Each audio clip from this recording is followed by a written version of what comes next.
Rajahmundry jail నుంచి ఈరోజు గుంటూరు జైలుకి అంబటి రాంబాబు ఏదైతే ఇప్పటికే ఆయన మీద రాష్ట్ర వ్యాప్తంగా నమోదైనటువంటి 36 కేసులకు సంబంధించి ఇప్పటికే పీటీ వారెంట్ మీద రాజమండ్రి జైలు నుంచి ఇక్కడికైతే తీసుకొచ్చారు. మరి అంబటి రాంబాబు భవిష్యత్తు ఏంటి, ఇదే అంశానికి సంబంధించి మరిన్ని విషయాలు తెలుసుకోవడానికి మనతో ఉన్నారు సోషల్ యాక్టివిస్ట్ శ్రీలీల గారు. మేడం నమస్కారం. నమస్తే అండి. మేడం, మొన్నటిదాకా రాజమండ్రి జైలు రిమాండ్ ఖైదీగా ఉన్నటువంటి అంబటి రాంబాబుని గుంటూరు పోలీసులు ఏదైతే గతంలో జగన్మోహన్ రెడ్డి గారి పర్యటనలో ఆ బ్యారికేడ్ల విషయంలో పోలీసులతో వివాదం చేసి అక్కడ రచ్చ చేసినందుకు గాను ఆ కేసుకు సంబంధించి పీటీ వారిని మీద గుంటూరు జిల్లా జైలుకి తీసుకొచ్చారు. గుంటూరు జడ్జి గారి మీద ప్రవేశపెడుతున్నారని వార్తలు అందుతున్నాయి. ఏంటంటారు మొత్తానికి రాంబాబు భవిష్యత్తు? ఆడవాళ్ళకి ఫ్రీ బస్ ఉంది, వైఎస్ఆర్సీపీ పార్టీ వాళ్ళకేమో ఫ్రీగా రాష్ట్ర పర్యటన అనమాట. ఏ విధంగా అంటే ఇదిగో ఈ కేసులతోటి నిజంగా అలానే అనిపిస్తుంది. వీళ్ళు అసలు అంబటి రాంబాబు గారి గురించి చెప్పుకోవాలంటే ఏదో ఆ టోపీ పెట్టుకొని అమెరికా నుంచి ఒక కర్ర తెచ్చానని చూపిస్తూ ఉంటాడు. ఆ కర్ర పట్టుకొని ఏదో పిట్టల ధర వేషంలో వేసుకొని ఆ పుట్టల్లో గుట్టల్లో చాలల్లో చెట్లల్లో తిరుగుతూ ఉండేవాడు. అలాంటి వ్యక్తిని పాపం రెచ్చగొట్టి జగన్మోహన్ రెడ్డి ఏదో ఒక విధంగా నీకు రేపు మంత్రి పదవి ఇస్తాను, ఖచ్చితంగా నిన్ను రాజ్యసభకే పంపిస్తానని చెప్పి ఆయన పాపం ఏదో విధంగా ప్రలోభాలకు గురి చేసి ఏ విధంగా అసలు పోలీసులతోటే రెచ్చిపోయి మాట్లాడే విధంగా చేశారు. పాపం అందరూ అంటున్నారు అంబటి రాంబాబు అమాయకుడండి, జగన్మోహన్ రెడ్డి చేతిలో బలైపోయాడు అని.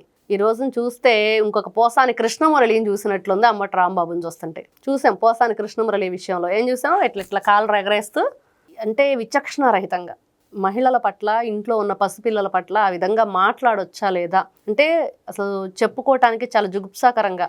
అంటే ఒక వ్యక్తి యొక్క ఆ వ్యక్తిత్వ హననానికి అతను పాల్పడినప్పుడు ఎంత నీచానికి ఆయన దిగజారిపోయాడు. ఆ తర్వాత జడ్జి గారి కాళ్ళు పట్టుకొని నన్ను చంపేయండి, నన్ను ఉరిదీయండి, నా గొంతు కోసేయండి, నేను ఈ బాధలు పడలేను, నన్ను అర్జెంటుగా బెయిల్ ఇచ్చి బయటికి పంపించండి, ఎప్పుడు కావాలంటే అప్పుడు వచ్చే సంతకం పెట్టి వెళ్తాను, కానీ నేను మాత్రం ఈ జైల్లో ఉండలేను అని చెప్పేసి. అన్నీ బాగుంటే రోగం కూడా భోగమేనన్నట్లుగా ఈ రోజున అంబటి రాంబాబు మరి వాళ్ళ లాయర్లు కూడా సౌకర్యాలు, అతనికి లోపల ఎలాంటి సౌకర్యాలు కావాలనే దాని మీద కూడా నడుస్తుంది అని అంటున్నారు. ఏం సౌకర్యాలు అడుగుతారు వీళ్ళు, ఎలాంటి సౌకర్యాలు అడుగుతారు? బూతులు బాగా తిట్టాం కాబట్టి మంచిగా బెడ్ కావాలనే, ఇష్టానుసారంగా రెచ్చిపోయాం పోలీసుల మీదకి, మరి అదే పోలీసుల చేత నాకు అక్కడ సేవలు చేయించండి అని అడుగుతాడా? జగన్మోహన్ రెడ్డి గారు బడి అదే కదా. ఏ పోలీసులు అయితే మిమ్మల్ని ఇబ్బంది పెట్టారో వాళ్ళ యూనిఫామ్లు ఉడదీస్తాను, వాళ్ళ చేత మీకు సెల్యూట్ కొట్టిస్తాను అని చెప్పేసి ఆయన మాట్లాడేవాడు కదా. ఈ రోజున అలాంటి పనులు చేయిస్తారా? ఈ రోజున తప్పు చేశావు, తప్పు చేసి పైగా అరెస్ట్ చేసుకోండి అని చెప్పేసి మాట్లాడటం. ఇక్కడ ఉంది లోకేష్ గారు.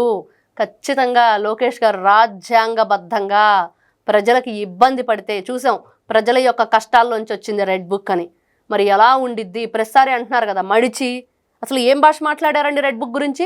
మతిమరిపోడు రాసుకున్నాడు, ఏం చేస్తావు, ఏం పీకుతావు, ఎట్లాంటి భాష మాట్లాడారు.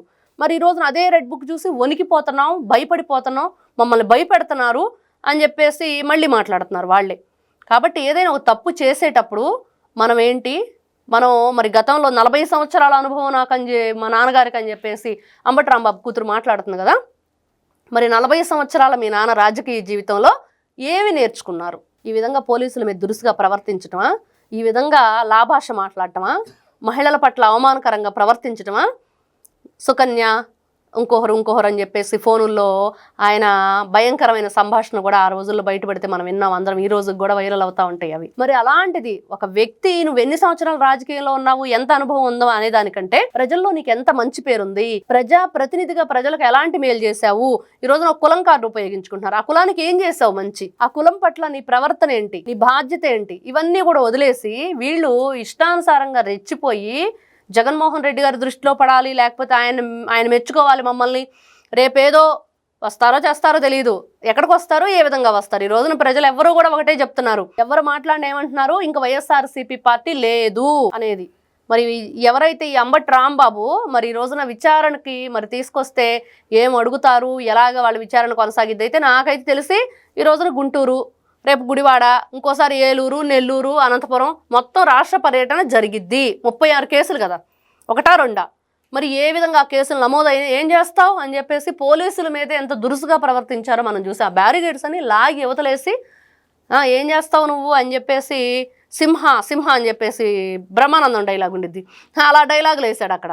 ఈ రోజున చూస్తే తిప్పి కొడితే కట్ చేస్తే అన్నట్లుగా ఈ రోజున జడ్జి గారి ముందు నిలబడుతున్నాడు. ఓకే, మరి పున్నవోలు సుధాకర్ రెడ్డి గారు ఏంటి మరి ఆయన పరిస్థితి? ఆయన ఎప్పుడు ఎంటర్ అవుతాడు? మళ్ళీ గతంలో చూసుకుంటే మొన్న ఆయన కేసు వాదించారు, రిమాండ్ అయితే పడిపోయింది. రిమాండ్ పడింది. రాష్ట్ర పర్యటన జరుగుతుంటే ఆయన చూస్తూ ఊరుకుంటాడా? మరి ఆయన పాపం బెయిల్ కావాలని చెప్పి మళ్ళీ పిటిషన్ వేసుకున్నా కూడా మరి ఏం చేశాడండి పనుమల సుధాకర్ గారు? ఆయనకి ప్రాణహాని ఉంది, ఖచ్చితంగా బయటకు రావడానికి అయితే వీలు లేదని చెప్పి అన్నారు. మరి ఈ రోజు నెక్స్ట్ కేసుల్లో కూడా ఖచ్చితంగా మరి ఆయన్నే పెడతారా ఈయన కేసులు వాదించడానికి? అంటే పాపం ఆయన గనక పెట్టారంటే అంబటి రాంబాబు పని అయిపోయినట్లే, ఈయన పని క్లోజ్, సమాప్తం అని చెప్పేసి మేము వస్తుంది. అలాగా ఈయన రాష్ట్ర పర్యటన మనం ఖరారు చేసుకోవచ్చు. ఖచ్చితంగా ఇంకా అంబటి రాంబాబు బయటకు రావటం కష్టం. మరి ఆయన ఈ విధంగా ఆ ఊరు ఈ ఊరు అని చెప్పి ఎక్కడ కేసులు నమోదైతే అక్కడికి తిప్పుతూనే ఉంటారు.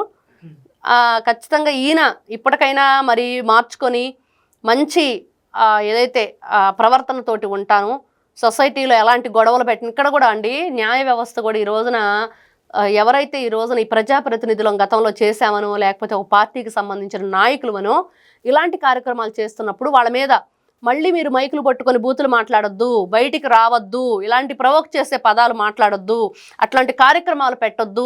ఒకవేళ జగన్మోహన్ రెడ్డి బల ప్రదర్శన లాంటివి ఉన్నా కూడా ఈ వ్యక్తులను హౌస్ అరెస్ట్ చేయాలి లాంటివి వీళ్ళకి కొన్ని కండిషన్స్ పెట్టి బయటికి పంపించాలి. అప్పుడు ప్రశాంతంగా ఉండిద్ది, వాళ్ళకి ఇబ్బంది ఉండదు, ప్రజలకు ఇబ్బంది ఉండదు. ఈ రోజున చూడండి జగన్మోహన్ రెడ్డి గారు అక్కడికి వస్తే ఏం జరిగింది? 2 మనుషుల ప్రాణాలు గాల్లో కలిసిపోయినాయి. ఎందుకు అంటే కారణం ఎవరు? వీళ్ళు ఇష్టానుసారంగా రప్ప అంటూ ఆ గంజాయిని ప్యాకెట్లు బంచేసి వాళ్ళని పిల్లల్ని ఏదైతే యూత్ని ఉద్రేగానికి గురి చేస్తున్నారు. చెప్పాలంటే అసలు వీళ్ళు సంఘ విద్రోహ శక్తులుగా పిల్లల్ని తయారు చేయడంలో ప్రధాన పాత్ర వైఎస్ఆర్సీపీ పార్టీ పోషిస్తుంది.